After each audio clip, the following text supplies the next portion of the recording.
Welcome to Talking Personal Wealth Management podcast. My name is Leah Crowley, and in this series we're taking a look at a range of topics that you might know a little bit about but want to get a better understanding of. We explore all areas of personal wealth management, including investing, estate planning, financial advisory, self-managed super funds, insurance, and financial life cycles. In this episode, we're going to have a chat with Jonathan Philpot Partner of HLB Mann, Judd, Sydney's Wealth Management Division. How are you? Oh, great. Thanks, Leah. I'm excited about this one because we'll be talking about investing and, that you get to a person of a particular age where you start thinking, oh, I should probably be doing some sort of investing. So I'm going to pick your brain. I hope you don't mind. Yeah, absolutely. Excellent. Oh my gosh, it's very exciting. All right. So what is the different levels of risk for somebody starting out in the world of investing? Like how risky should one go? It all depends on really what's the purpose of the investment. And often that's kind of driven by your time frames for things. So for instance, young people are often want to start investing, but their time frame might not be all that long because they really want to get into the property market in a couple of years. So really they're just saving for a deposit on the home. Yeah, right. And so for them, a term deposit is probably the best place for them to put their money, because you don't want to risk your deposit on a house in the share market if something should fall 30%, within a short period of time. Imagine, oh my gosh, how devastating that would be. Exactly. So a lot of it depends on what's the purpose of this. For many people, but investing is just simply, I've got some savings. Yep. I've got into this good habit now of putting a portion away into some savings, but it's sitting in a bank account now, not earning anything at all, and that's been the case for a couple of years. I really need to get this working a little bit harder for me. So I'm investing this for a longer term period. What sort of returns can I get that are greater than basically bank interest? And that's when you start looking, obviously, in the share market, sort of things. Some people might consider property. But that's when you start to really look at the full spectrum of all the different investments. So when you think about people investing in shares and whatnot, you think, oh, they must be quite well off. But how well off? I mean, how wealthy do you need to be to start getting yourself some shares?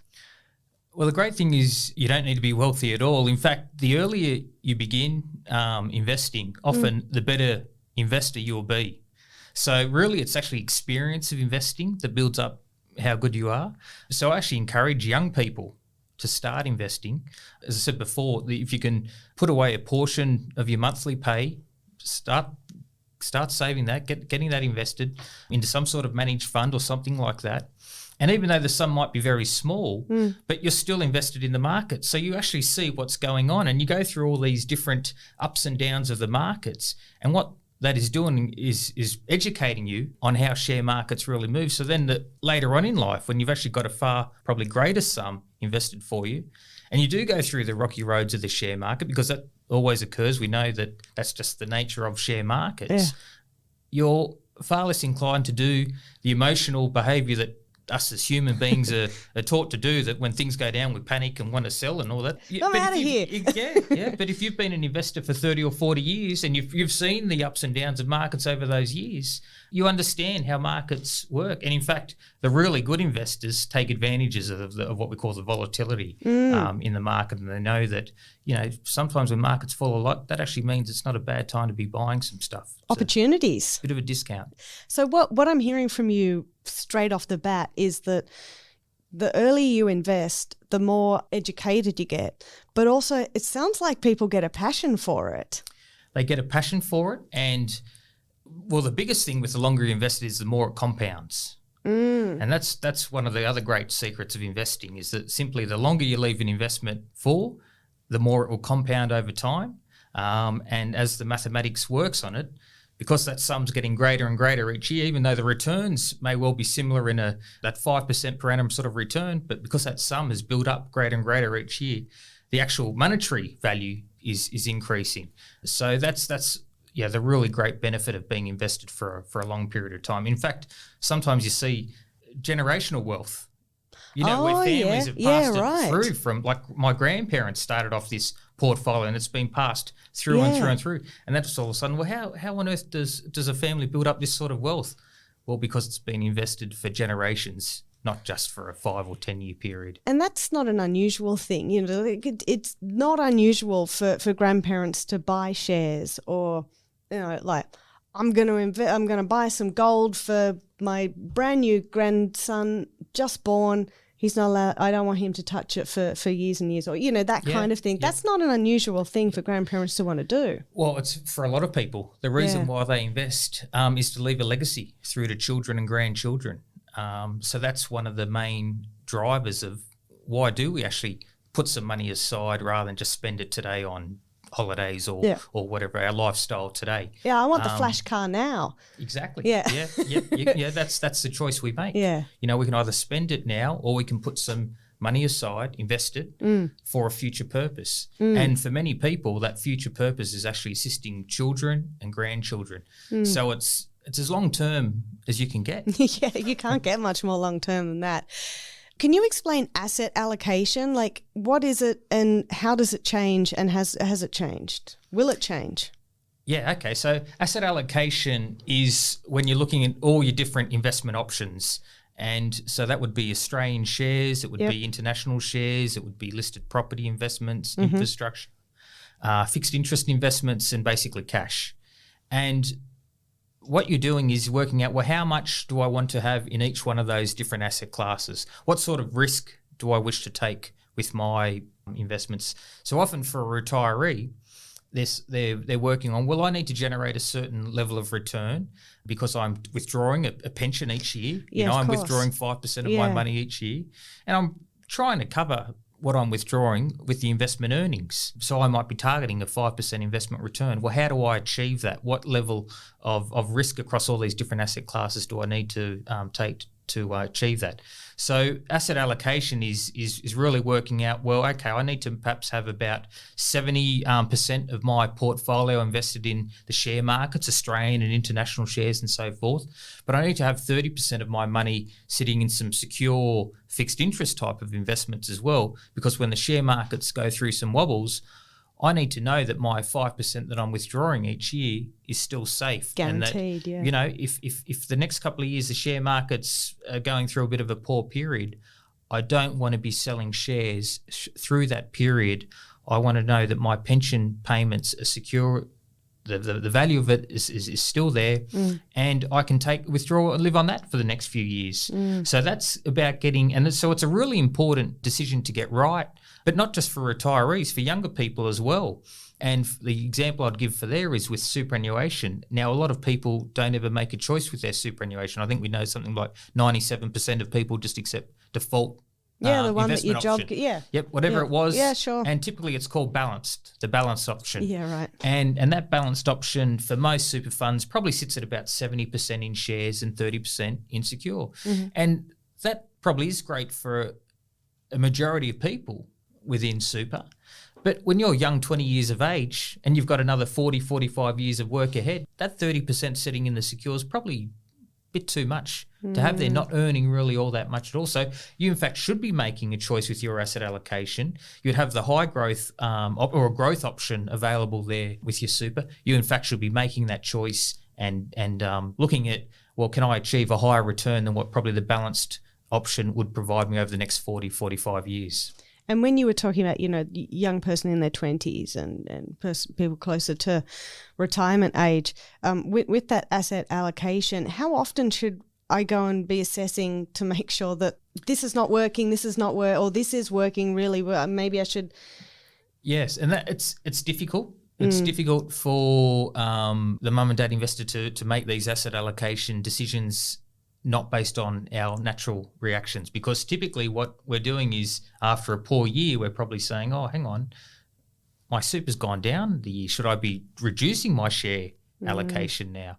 And what tends to happen is that we then start to sell low, and then we find out that, this area is really performing well and taking off and so forth. So then we then invest into that area there that's already at a higher valuation. And sometimes we can get caught in this natural human reaction of selling low and buying high. Yeah. And that's, so you have to be really careful not to be too transactional, I guess, with this asset allocation. Yeah. Right. you really need to know what and it's very difficult, as we said, for a person that doesn't have access to research and all this sort of stuff to make a view on, well, longer term, where should I in fact have? Is it the right time to have a high allocation to Australian shares or US shares? Yeah. Now? And I think that's where, as advisors, we play a pretty valuable role in assisting people with that. Yeah, absolutely, because otherwise you have to have that real passion for it, as the personal investor, or you're doing that emotional reaction, or you're just not paying any attention whatsoever, and that could be a problem as well, right? Well, sometimes it's actually not too bad. Really? The old right. just, buy a share, put it in your bottom drawer, never look at it again sort of thing. So you never see the volatility that goes on with the share price. And you look at it again in 20 years' time and see that it's gone up tenfold sort of thing, a nice surprise that might have. And saved yourself a lot of stress along the way, I guess. So that's that whole, not reacting to what's going on, which is really important when you are investing. You're not getting caught up in that, the psychological aspects of all the volatility really of the share markets. So look, often not doing too much change to the portfolio is perfectly okay, as long as you've got that overall right approach to it to begin with, which for people that don't have advice, so they're just within, say, the larger industry super funds and that sort of thing, and they're just accepting the default options, it's actually not too bad the way our system is set up. Yeah, okay. Well, then we can relax just a little bit then. I could just see people getting there are lots of different people in this world, but you got the people who are really into that risk, like, let me live the high life. But then you've got the people who are not risky, like, I want to make sure I'm doing the right thing long term, and this sounds exactly that they're the kind of people that should be doing this. Yeah, you're right. We're all very different with the way that we approach, and some people are very happy to accept the risk of for that higher return. That's what they're really chasing, and they really go into some really aggressive sort of investments where there actually is a high chance of losing everything. And whereas there are other people who just hear that sentence and they start sweating. They're like, oh, thought of losing everything, I don't even want to think about it. That's right. That's right.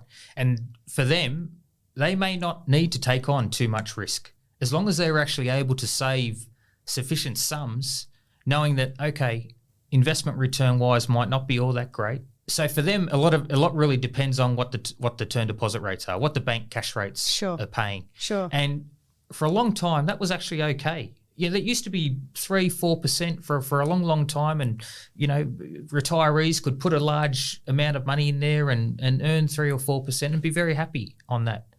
Unfortunately, for now, about the last 10 or so years, these interest rates being at such low levels, and today, where your term deposit today pays virtually nothing at all. And for those people that have never taken on any risk in their portfolios, they're virtually receiving a nil return. So they're just eating into their capital each year. Yeah. Now, again, if you have sufficient capital, that may be okay.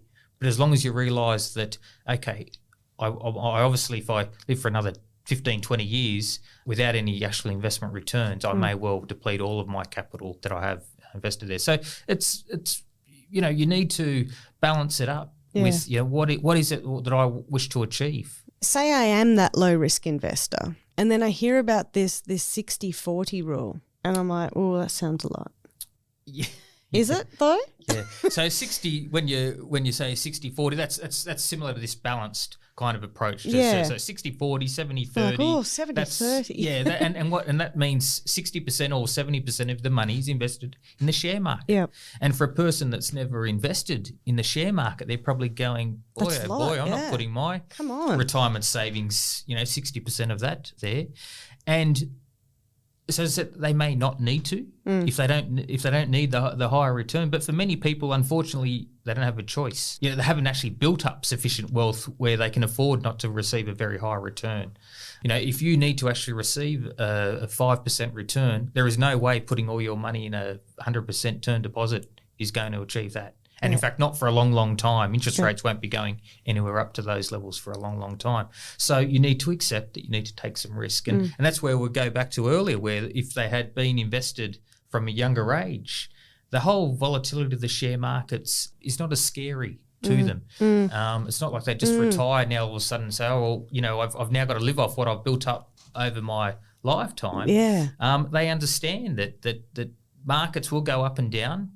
but I have a portion of my money that's in a secure fixed interest, and that's what I'll be living on for the next couple of years. Yeah. But otherwise, the rest of it is invested in share markets and trying to achieve a return of around 5%, which is what I'm aiming for. If you're looking for that 5% return, but you're also trying to tuck away some sort of wealth for your future generations, how tempting is it for people to say, I'll try to live off 4% just for my family? Do you try and steer people away from that? We're trying to, I guess, achieve the best return that we can, given the parameters around what sort of risks they wish to take on. Is there a point where some people have to live off less than what they may well desire because they don't want to take on that risk? And absolutely, that's correct. So you're kind of saying, well, okay, you've only got $500,000 all up to live on. Now you need $50,000 a year, which is 10% per annum. You can't afford to withdraw 10% per annum. You're going to run out of money in about 13, 14 years' time. So your choice there is either work for a few more years and try to build that $500,000 up to a greater sum, or reduce that amount that you're taking. You can't live on the $50,000 a year. You're going to have to try and get by on $35,000 or something like that, which may well be too tough a choice for them. That's scary. Can you explain how expected returns can differ over time on the exact same investment? Yeah, and they will change all the time. So take the share market, the Australian share market, for instance. It will go through periods where typically if you've had a really strong period of returns out of the share market, the next 10 years out of the share market will be poorer returns. That's just the cyclical nature that you go through with it. But we're not wired that way. We're wired to think that whatever's happened in the past will continue on into the future. And that's where a lot of people do get caught out. So absolutely, the expected returns for a lot of asset classes will change over time, just depending on simply whether they're in whether they've had a really good run of late, and that would mean they're starting to move into what would say expensive sort of territory, which means they're starting to become overvalued, and your future returns will be lower. Or as otherwise, we for instance, after the GFC period there, the share markets were very cheap. And that's why for the last 10 years, most people's superannuation balances and so forth have actually had some really good returns because they're coming off such a low base. But going forward from this point, as I said, we've actually had a pretty good run now for the last few years. So people have to start expecting lower returns than probably what they've expected in the past. So that does change. So for shares, for property as well, it's the same. You look at the Sydney property market, it's had a really strong run for the last 10 or so years. People cannot be expecting the same sorts of returns out of the Sydney property market. In fact, what you should be expecting is much lower returns coming through. Especially after the strange occurrence over COVID times where suddenly it just went crazy. Exactly. You don't expect property markets to take off when everyone's in lockdown and can't actually go and inspect a property. But that's what happened, wasn't it? And that was obviously supply demand issues that caused those sorts of issues there. The biggest risk to property markets is simply that interest rates will start to increase, and that will decrease then what the banks will lend to people to borrow, and that naturally then puts a ceiling on property prices. In fact, you'd expect some sort of perhaps a bit of a slow decline to come out of the property market once interest rates really do start to increase over the next couple of years. But those term deposits? Well, I think we might see the banks will be very quick to raise your interest rate variable loan rates, but they'll be a little bit slower to increase the term deposit rates. Yeah, that sounds fair. This is actually when banks start to increase their profit margins again. Of course. With it all. But look, you're right in regards to saying we've probably hit the low point in regards to bank term deposits, which was virtually at nil. You might get 1 or 2% in the next couple of years out of them. We're in the money. We've spoken about all these different sorts of ways to invest. What about cryptocurrency? I mean, it's a buzzword, but people are investing. That's right. Yeah, it's certainly gained a lot of momentum over the last couple of years. And Actually, it's probably exploded in line with a lot of the whole online trading and younger people. It's now far easier for people to set up investment accounts. In fact, invest into anywhere around the globe. And as you say, cryptocurrency is something that really has taken off, particularly with the younger generation. And you'd have to think there's certainly a role for it down the track. In regards to the is it a good investment or not sort of thing, it's generally not something that we would advise on. One of the real issues that I have with this cryptocurrency is really currencies is a form of exchange, and you can't have extreme volatility when you're exchanging for products. If I'm buying a car or a house or something like that, I know that my dollar value that I'm purchasing that's what I need to pay for it. You can't have a form of this Bitcoin where it may well overnight it increase or decrease by 20% simply by the Bitcoin movement sort of thing. So that's a real problem. The volatility that's currently in it is just simply as a mainstream form of exchange for goods or services.